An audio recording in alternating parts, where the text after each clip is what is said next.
Hello mga mamshi. So, ganap pala natin to nung isang araw, October 27. Tapos, isasama ko na rin po yung October 28 kahapon. So, nagkasakit po si Tobias ng October 27. Nagsimula po nung pagkatapos ng lunch mga 1.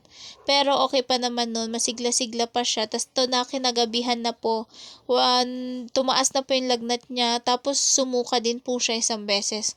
Kaya po yun, binantayan namin siya hanggang umaga. Kasi kapag hindi talaga bumaba or talagang hindi kaya, ipapa-check up namin. Tapos kinabukasan po kasi Sabado, may pasok si Daddy Jomar. Kaya po, ginawa ko na lang, lumabas na lang po kami ni Bibi sa kwarto dahil po palagi siyang nagigising, umiiyak, ayaw niya yung nakahiga, gusto niya lang po yung hihiga man siya sa akin, nakaupo lang po ako.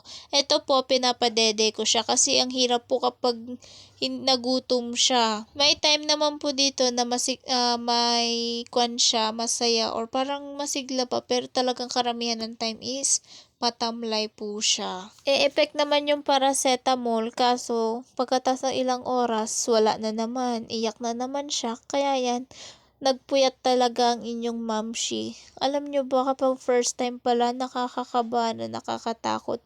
Ako dyan umiiyak-iyak na lang po ako kapag umiiyak din siya. Pero kailangan natin maging matatag. Tas yan po, naglalaro kami. Nagre-react-react pa po siya dyan, ngumingiti-ngiti pa. Pero pagkatapos niyan, hindi na po talaga din siya ngumiti, kaya yun. Sabi ko, magpa-check up na lang po kami. So, yan 'di ba, Baby Toby? Oo, inaantok na siya pero hindi siya makatulog. Kasi pag natutulog po siya, naka-open po yung bibig niya. Hindi talaga siya makahinga. Yan po, pinapatulog ko na po siya dyan.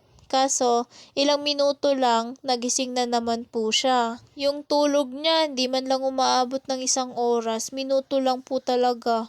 Tas anong oras na yan? Oh, alas 3 na po.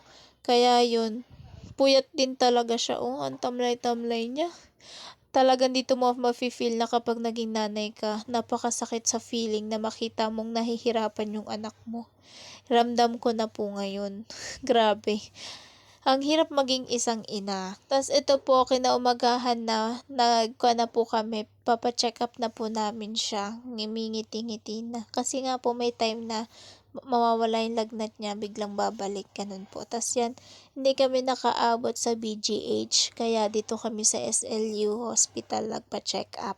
At yun po, pagkatapos, binigyan na po siya ng reseta. Ang reseta niya po na gamot is for ubo, lagnat, sipon. Tapos yung Pedja Light po para hindi siya ma-dehydrate kasi po sinusuka niya yung dinidede niya sa akin. At yun lang po for today's video. Magbibideo na lang po ako for the part 2 at para rin po magpasalamat sa mga tumulong sa amin. Thank you po.